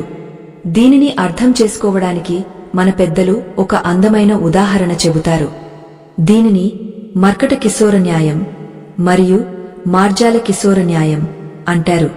వినడానికి కష్టంగా ఉంది కదా, కాని విషయం చాలా సులభం. కోతిపిల్ల, పిల్లిపిల్ల ఈ రెండింటినీ గమనించారా? కోతిపిల్ల తన తల్లిని పొట్టకి అతుక్కుని గట్టిగా పట్టుకుంటుంది. తల్లి చెట్టు మీద నుండి దూకుతున్నప్పుడు ఆ పిల్ల తన శక్తిని అంతా ఉపయోగించి తల్లిని పట్టుకోవాలి. పొరపాటున పట్టు జారితే కింద పడి చనిపోతుంది. అంటే అక్కడ బాధ్యత అంతా పిల్లదే. కాని పిల్లి పిల్ల అలా కాదు. అది ఎక్కడికి వెళ్ళదు. కేవలం మ్యావ్ అని అరుస్తుంది. అప్పుడు తల్లి పిల్లే వచ్చి ఆ పిల్ల మెడను నోటితో కరుచుకుని చాలా జాగ్రత్తగా ఒక చోట నుండి మరో చోటకి మారుస్తుంది. ఇక్కడ పిల్ల ఏ ప్రయత్నం చేయనవసరం లేదు. పట్టుకోవాల్సిన బాధ్యత, రక్షించాల్సిన బాధ్యత పూర్తిగా తల్లిదే. పిల్ల చేయాల్సిందల్లా తల్లిని పూర్తిగా నమ్మడమే. కృష్ణుడు మనల్ని కోతి పిల్లలా ఉండమని చెప్పడం లేదు, పిల్లి పిల్లలా ఉండమని చెబుతున్నాడు. నీ చిన్న చిన్న చేతులతో నన్ను పట్టుకోవడానికి ప్రయత్నించి అలసిపోకు. నువ్వు నన్ను పట్టుకుంటే జారిపోతావేమో, కాని నేను నిన్ను పట్టుకుంటే ఎప్పటికీ వదిలిపెట్టను అని ఆయన అంతరార్థం. మనం చేయవలసింది ఒక్కటే, మన అహాన్ని వదిలేసి, కృష్ణ నాకు ఏమీ తెలియదు, నీవే నా దిక్కు అని ఆయన ముందు సాష్టాంగపడటమే. ఈ 10 రోజుల ప్రణాళికలో 6వ పనిగా మనం చెప్పుకున్న నామస్మరణ వెనుక ఉన్న అసలు ఉద్దేశం ఇదే. మనం నామం జపిస్తున్నప్పుడు మన మనసు ఆ దైవానికి దగ్గరవుతుంది. రాబోయే 10 రోజులు నా జీవితంలో ఏం జరిగినా, అది కష్టం రాని, నష్టం రాని, అదంతా నీ ప్రసాదమే కృష్ణ అని స్వీకరించండి. ఎప్పుడైతే మీరు ఫలితాన్ని దేవుడికి వదిలేస్తారో అప్పుడు భయం పారిపోతుంది. ఎందుకంటే దేవుడు ఎప్పుడూ తన భక్తులకు చెడు చేయడు. ఒకవేళ కష్టమిచ్చినా అది మన మంచి కోసమే అని మనకు అర్థమవుతుంది. మనం రైలులో ప్రయాణిస్తున్నప్పుడు మన లగేజీని తలమీద పెట్టుకుని కూర్చోం కదా, కింద పెడతాం. ఎందుకంటే రైలు ఎలాగూ మోస్తుంది కాబట్టి. అలాగే ఈ సృష్టి అనే రైలును నడిపిస్తుంది ఆ పరమాత్ముడు. అలాంటప్పుడు మన చిన్న చిన్న సమస్యలనే లగేజీని మన తలమీద ఎందుకు మోయాలి? వాటిని ఆయన కాళ్ల దగ్గర పెట్టేయండి. మీరు ఎంత తేలికగా అయిపోతారో చూడండి. అయితే శరణాగతి అంటే చేతులు ముడుచుకుని కూర్చోవడం కాదు సుమా. చాలామంది ఇక్కడే పొరపాటు పడతారు. అంతా దేవుడే చూసుకుంటాడు కదా, నేను ఆఫీస్కి వెళ్లను, పని చేయను అంటే కుదరదు. కృష్ణుడు అర్జునుడిని యుద్ధం చేయమన్నాడు, రథంలో పడుకోమనలేదు. నువ్వు బాణం వెయ్యి, కాని గెలుపు ఓటముల భారాన్ని నామీద వెయ్యి అన్నాడు. రైతు పొలంలో విత్తనాలు చల్లాలి, నీరు పెట్టాలి, కష్టపడాలి. కాని పంట పండాలా వద్దా, వర్షం కురవాలా వద్దా అనేది దైవాధీనం. మన పని ప్రయత్నం చేయడం, ఫలితాన్ని ప్రసాదంగా స్వీకరించడం. ఈ 10 రోజులు మీరు ఒక చిన్న ప్రార్థనను అలవాటు చేసుకోండి. ఉదయం లేవగానే, ప్రభూ, ఈ రోజు నేను చేయబోయే పనులన్నీ నీ పూజలే, నా ద్వారా నువ్వే ఈ పనులు చేయించుకో అనుకోండి.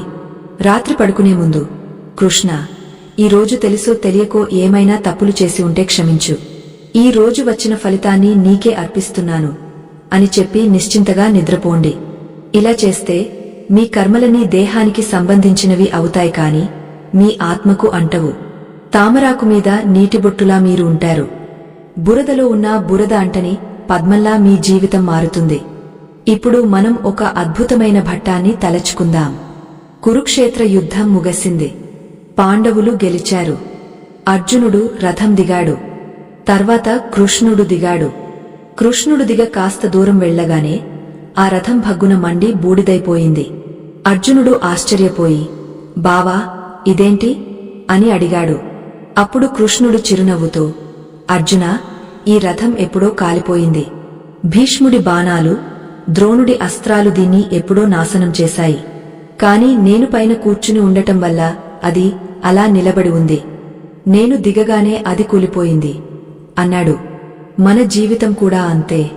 మన చుట్టూ ఎన్ని ప్రమాదాలు ఉన్నా, ఎన్ని సమస్యలు ఉన్నా, మనకు తెలియకుండానే ఆ దైవశక్తి మనల్ని కాపాడుతూ నడిపిస్తోంది. మనం అనుకుంటాం, నేను గొప్పవాడిని కాబట్టి బ్రతుకుతున్నాను అని. కాని ఆయన దయ అనే రక్షణ కవచం లేకపోతే మనం క్షణం కూడా నిలబడలేం. ఈ సత్యాన్ని గ్రహిస్తే మనకు అహంకారం రాదు, భయం వేయదు.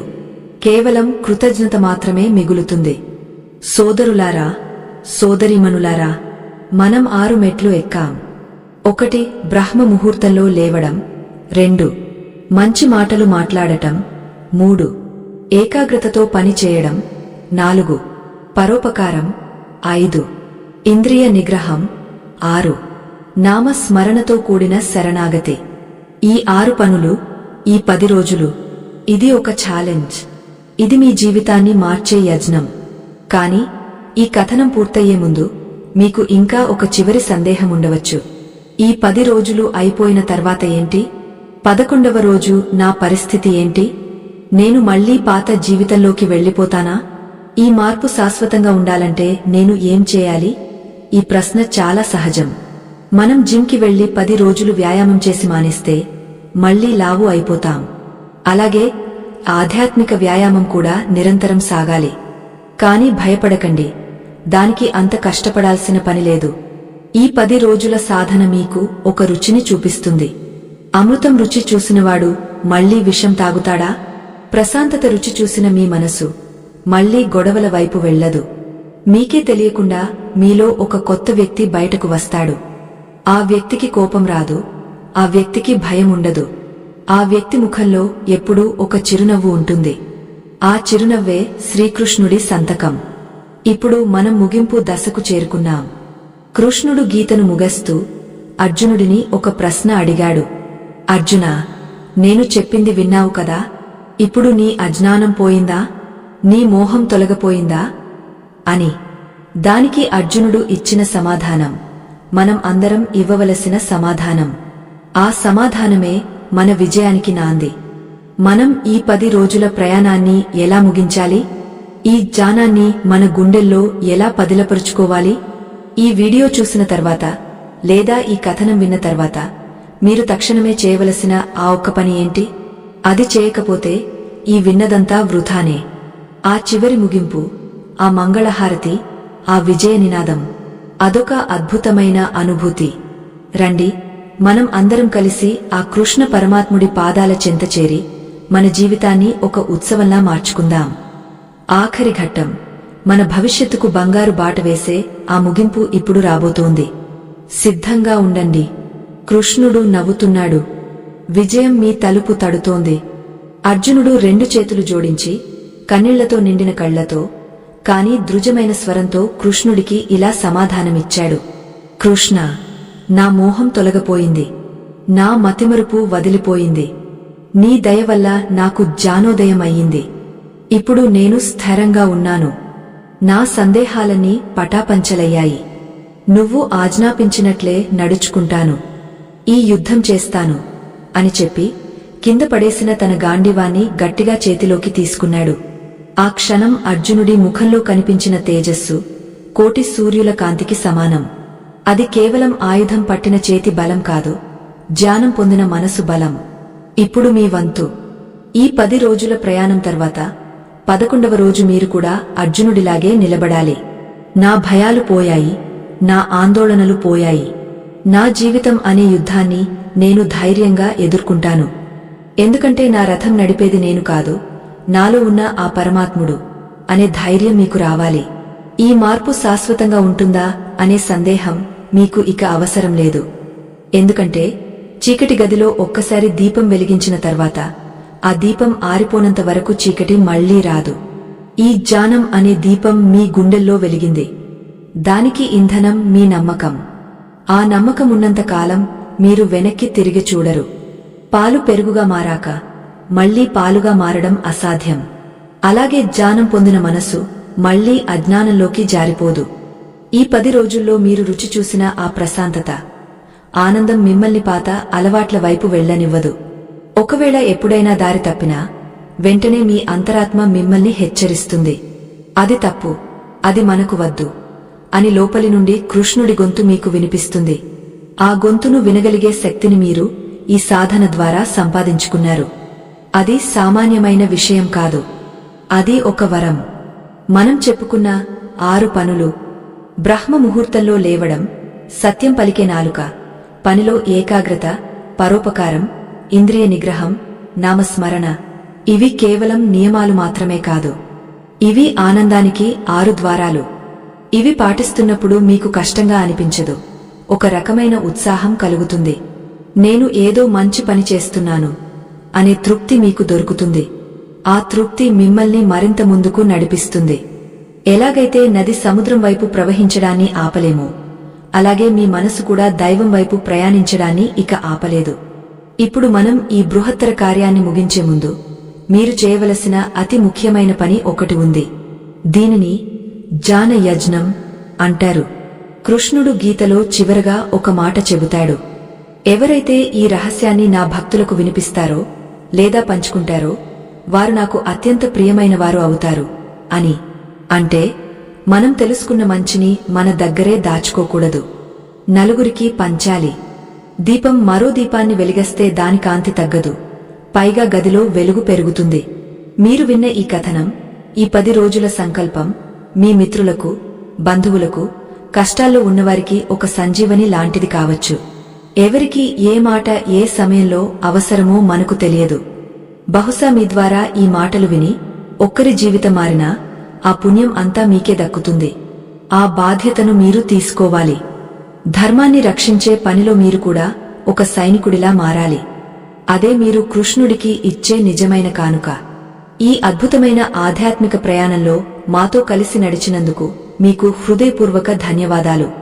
మా ఈ ప్రయత్నం వెనుక ఉన్న ఏకైక ఉద్దేశం సనాతన ధర్మంలోని గొప్పతనాన్ని, గీతలోని సారాన్ని సరళమైన తెలుగులో ప్రతి ఇంటికి చేర్చడమే. ఈ యజ్ఞంలో మీరు కూడా భాగస్వాములు అవ్వాలనుకుంటే మా ఈ ఆధ్యాత్మిక కుటుంబంలో చేరండి. మీ అభిమానాన్ని మాకు తెలియజేయడం ద్వారా మాకు మరింత బలాన్ని ఇవ్వండి. ఇప్పుడు ఒక నిశ్శబ్దమైన ప్రతిజ్ఞ చేద్దాం. కళ్ళు మూసుకోండి. మీ హృదయంలో శ్రీకృష్ణుడి రూపాన్ని లేదా మీకు ఇష్టమైన దైవ రూపాన్ని ఊహించుకోండి. నేను ఈ రోజు నుండి కొత్త జీవితాన్ని ప్రారంభిస్తున్నాను. గతం గతః. గడిచిపోయిన దాని గురించి చింతించను. రాబోయే దాని గురించి భయపడను. వర్తమానంలో ధైర్యంగా, ధర్మబద్ధంగా జీవిస్తాను. లోక కళ్యాణం కోసం నా వంతు కృషి చేస్తాను అని మనస్ఫూర్తిగా అనుకోండి. చివరగా, ఎక్కడైతే యోగేశ్వరుడైన కృష్ణుడు ఉంటాడో, ఎక్కడైతే ధనుర్ధారి అయిన అర్జునుడు అంటే కార్యాచరణ ఉంటాడో, అక్కడ సంపద, విజయం, ఐశ్వర్యం మరియు నీతి తప్పక ఉంటాయని సంజయుడు ధృతరాష్ట్రుడితో చెప్పాడు. ఇది ముమ్మాటికి సత్యం. మీ హృదయంలో కృష్ణుడు ఉన్నాడు. మీ చేతుల్లో పని అనే ఆయుధం ఉంది. ఇక మీకు ఓటమి లేదు. విజయం మీదే. ఈ కథనాన్ని ముగిస్తూ మీ అందరికీ ఆ పరమాత్ముడి ఆశీస్సులు ఎల్లప్పుడూ ఉండాలని కోరుకుంటున్నాను. మీ జీవితం సుఖశాంతులతో, ఆయురారోగ్యాలతో వర్ధిల్లాలి. సర్వం శ్రీకృష్ణార్పణమస్తు. స్వస్తి.